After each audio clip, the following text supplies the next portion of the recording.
Good morning students. Welcome to another video of RF design. Last time we saw design of maximum gain of an amplifier using unilateral case. Unilateral case means S12 was 0. So now let's see for the bilateral case wherein S12 is not 0. So if you see this question, it is the same question, design an amplifier design for maximum gain at 4 GHz using, but we have to use single stub matching sections and we'll consider only one frequency which is 4 GHz. So if you observe S12 is not 0 here. In the previous example which we saw, S12 was exactly 0. So the approach is different here. So let's see how to go about it. And so what is the first step? Again, the first step is to check for stability. So if you see at 4 GHz using K delta test, K is greater than 1, mod delta is less than 1. So the transistor is unconditionally stable. So we can proceed further.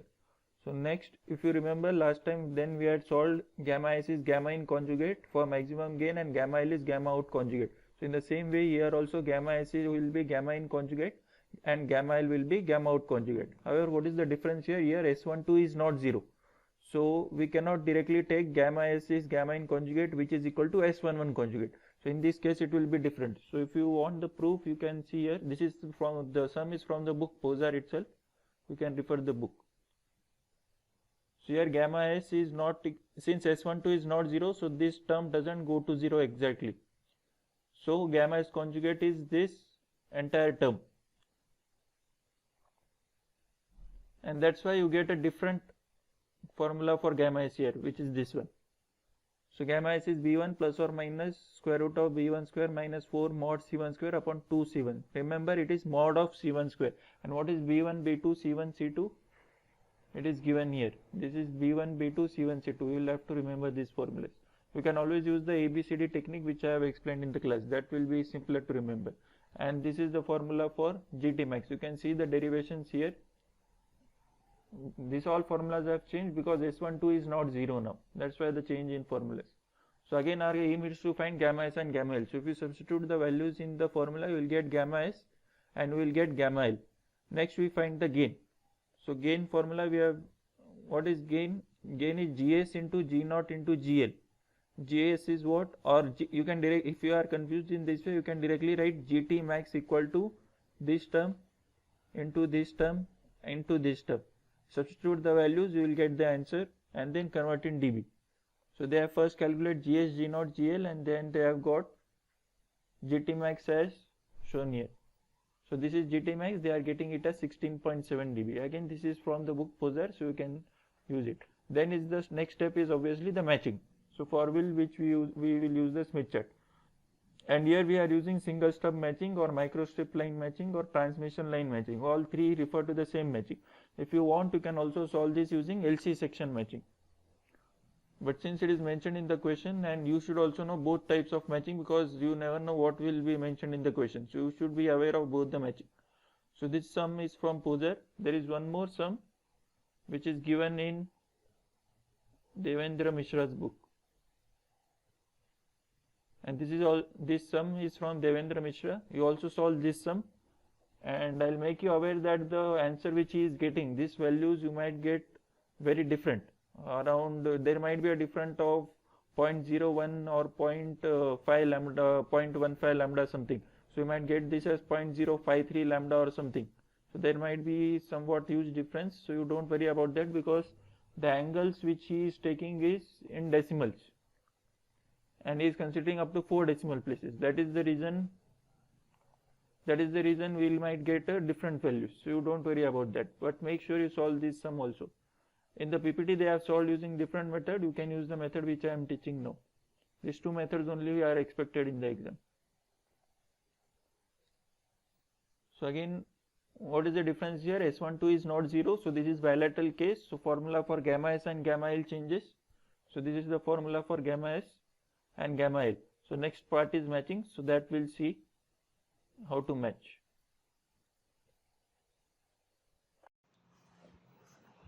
Okay, so let's start with the matching. So first we'll draw the final circuit diagram.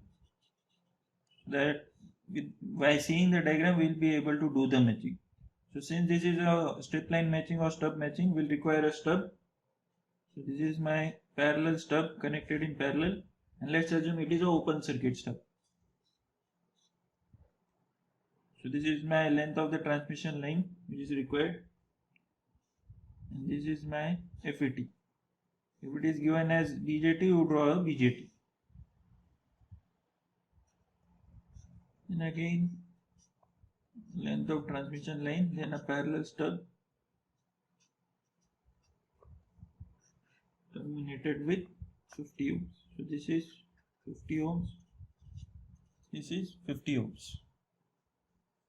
Okay, and these are also 50 ohms. Inside this you write 50 ohms. Here 50 ohms, 50 ohms, 50 ohms. I don't have space, so I will not write, and circle this.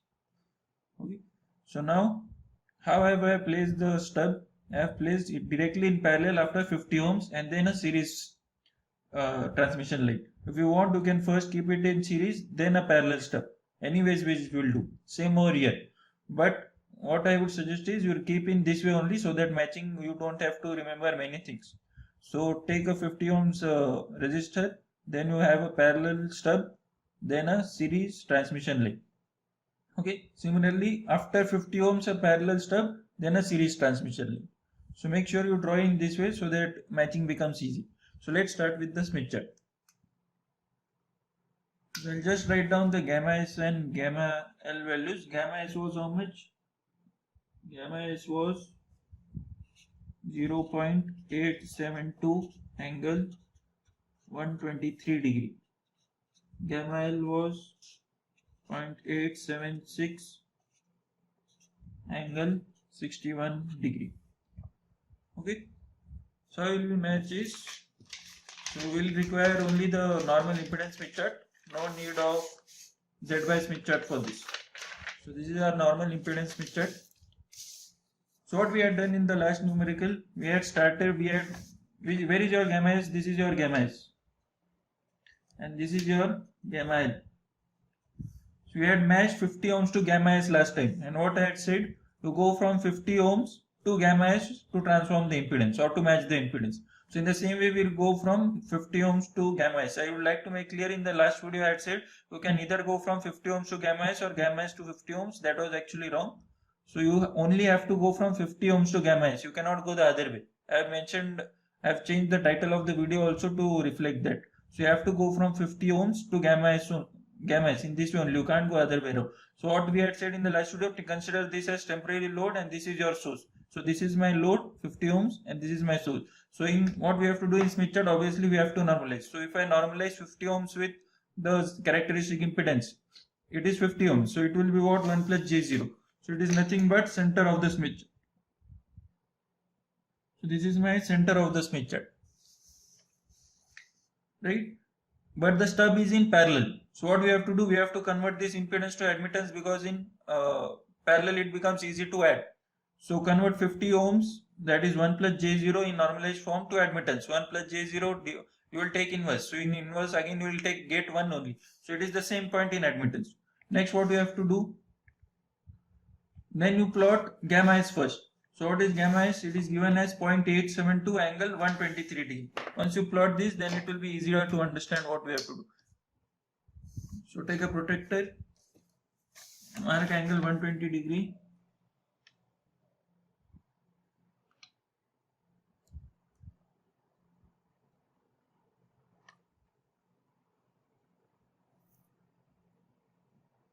Angle 123 somewhere over here. So draw a line. What is the magnitude? 0.872. So 0.872, for this the inner radius is 7.8. So 0.872 into 7.8. So 6.8 centimeter. So, okay. So take a scale, mark 6.8 centimeter. Mark 6.8 centimeter and draw a circle. So this is gamma S and this is the circle of constant VSWR circle, right? So what I have to do, we have to match 50 ohms to gamma S, and I have said this is my load, this is my source. So 50 ohms normalized with 50 ohms, which is the characteristic impedance, gives me 1 plus J0. But the next part is the stub. which is in parallel. So this has to be converted to admittance. So 1 plus J0 is impedance. What will be admittance? 1 upon 1 plus J0, which will be the same point. So this is my impedance. So we are there only as of now. So this should be, now next is a stub. What does stub do? It changes the reactive part only. We have seen in microwave engineering, single stub matching and double stub matching numericals, that stub changes only the reactive part. So 1 should be as it is, because 1 plus J0. So only the reactance part should change. Resistance 1 should be as it is. So on which circle should we move? Constant resistance circle. Why on constant resistance circle? Because stub changes only the reactive part. So which resistance circle should we move? R equal to 1. Which is my R equal to 1 circle? This is my R equal to 1 circle. So move on the constant resistance circle. So the next question is, we should move clockwise or anti-clockwise. I said consider this as load and this as source. So we are moving towards the source. So on the Smith chart it is written towards generator in clockwise direction. So move in clockwise direction.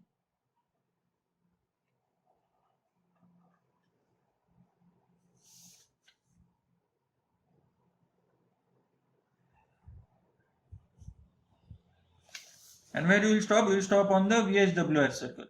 That is obvious. Okay. So we will stop on the VSWR circle. So what is this you have got? So it has met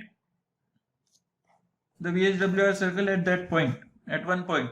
So draw a scale. So draw a line with a scale through that point from the origin or center of the Smith chart. So what you are getting a distance. And let's say it is an open circuited stub. And remember, we are in parallel, so we are treating the Smith chart as admittance Smith chart now. So if this is an admittance Smith chart, this will be open circuit and this will be short circuit, right?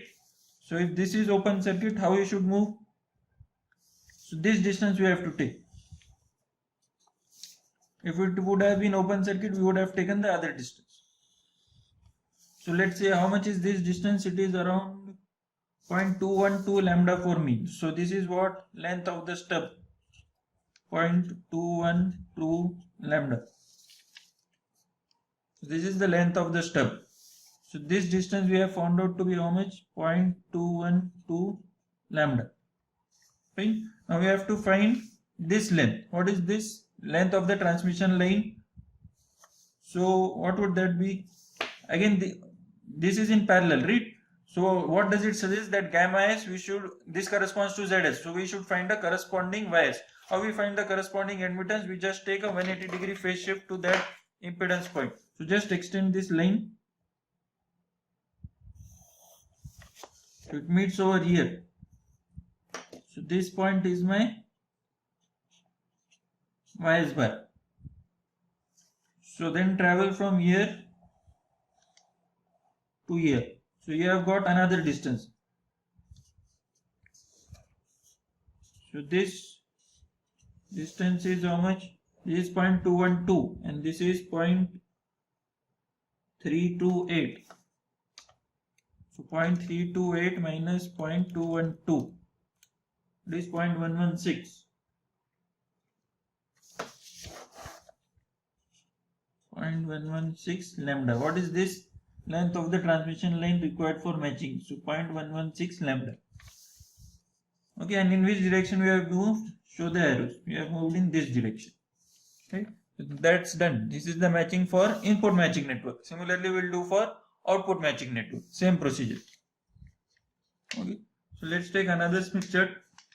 It depends whether you have to use the same Smith chart or other Smith chart. Depends on the sum. If gamma s and gamma l are very nearby, take a different Smith chart. If it is possible to show on the same Smith chart, you show on the same Smith chart. It's not an issue.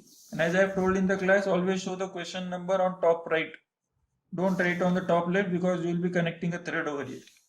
So next what we have to plot first, gamma L. What is gamma L? 0.876 angle 61 degree.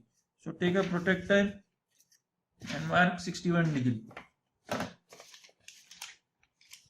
My protractor over here.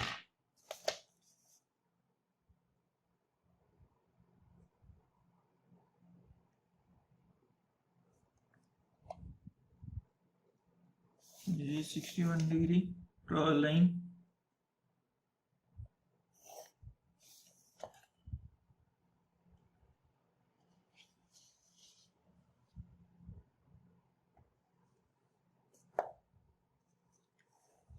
So gamma L.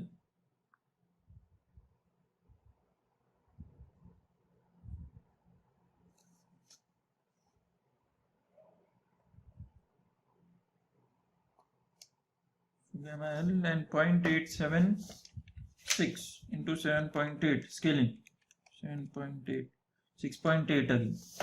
So I think this was 6.8 only. Yes, it is 6.8 only. This is the point. What is this point? Gamma L.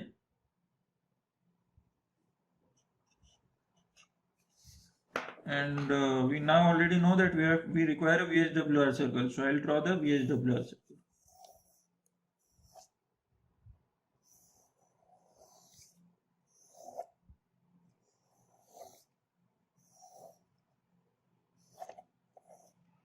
Okay. This is the VSWR circle. Next, what we have to do? This is 50 ohms. We have to go. So this is my temporary load now, and this is my source. So this is 50 ohms. This is my temporary load now, and this is my source. So 50 ohms is normalized form is 1 plus J0. Right? So 1 plus J0. Then since the next is a stub which is in parallel, convert 1 plus J0, which is the impedance, to admittance. So it is the same point we have seen. Then what we have to do, again stub changes only the reactive part. So on which circle we should move? Constant resistance circle. So here R equal to 1, so we will move on R equal to 1 circle. And we are moving towards source, so we should move clockwise. And where should we stop? On the VSWR circle.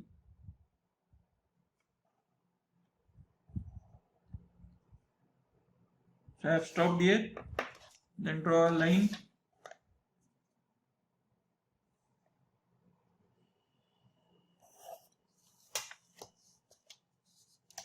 And then again this is admittance Smith chart.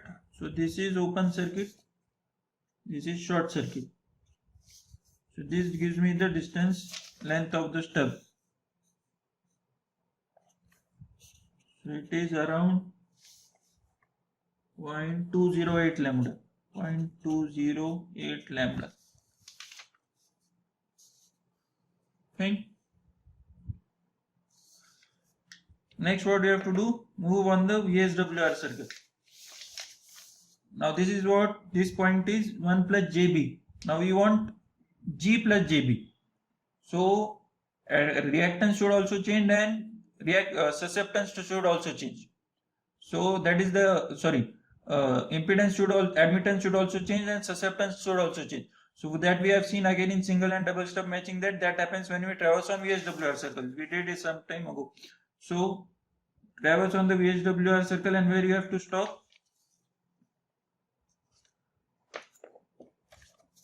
At the YL bar. Draw 180 degree phase shift. So this point is YL bar. So take this distance. So this distance is your length of the transmission line required for matching. So it is L equal to, this is 0.414. 0.414 minus 0.208. Yeah. So 0.206. This is 0.206 lambda. So length of the transmission line is 0.206 lambda. And length of the stub is 0.208 lambda. 0.208 lambda. This is your final circuit diagram. Okay. So again, this is the sum is done. Again, refer the sum which is solved in Devendra Mishra. As I always tell you, mostly the examiners will ask solved examples in the Smith chart or in any question which you have. So solve all the solved examples in Devendra Mishra book and Posa. They are already shared in classroom. Thank you.